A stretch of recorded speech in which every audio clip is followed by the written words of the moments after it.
Hey everyone, we're back with a Q&A and we're here with Murray. Murray, we're so thankful for you to be back and to preach so faithfully on Sunday. Before I ask you a few questions, would you mind recapping your sermon? Sure. This is the fourth in a four-part sermon series on being created to worship, and the climax of the series is 1 Corinthians 13, which is really the climax of Paul's letter, because he teaches us love is really the central component of the gospel. And we talked about how love, Paul makes the argument, love is supreme over every other gift.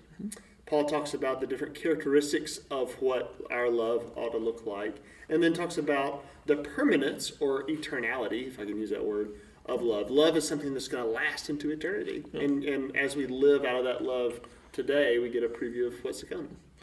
Love seems real complex. I know our society has many views of it, what it should look like. But when we're charged or commanded to love people, we're not commanded to do it out of just an obligation, but there's a real joy to loving. Paul says, if I don't love, I gain nothing. How might you help us unpack what do we truly gain by loving people out of a real joy rather than just feeling like we're obligated or have to do it? Well, that's a great question.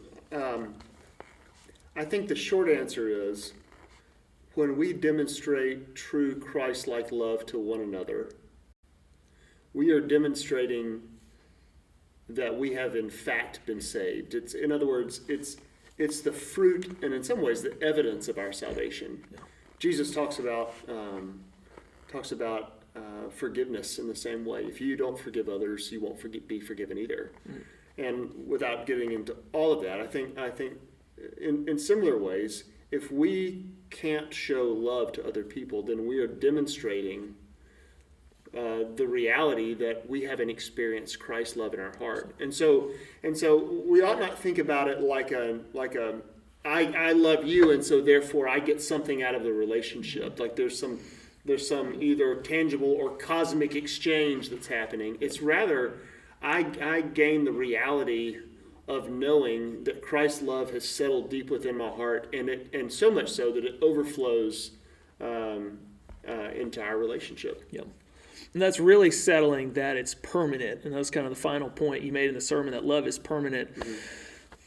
How does thinking about love in this permanent, eternal existence encourage us to love people, but also encourage us to kind of think forward to our hope of what we have to come, that is our inheritance? Well, I think in a couple of ways. A picture that helps me, some time ago, whenever we were last at the beach, when do we go on vacation during the coronavirus? Who knows? At some point, we were at the beach, and my youngest, looking out onto the ocean, said, "It looks like it just goes on forever." Does it? Was kind of inherent in her question. And she knows the answer is no. But I wonder if Paul's giving us that kind of a vantage point from 1 Corinthians 13 of love into eternity. So to answer the question specifically, if we're to have the view that love goes on forever and ever and ever, and therefore this is how we will be and do, and it won't be across the grain of our personality in the life to come, if we know that now, out of Christ's love for us, then that becomes a new way, a new motivation for us to love today.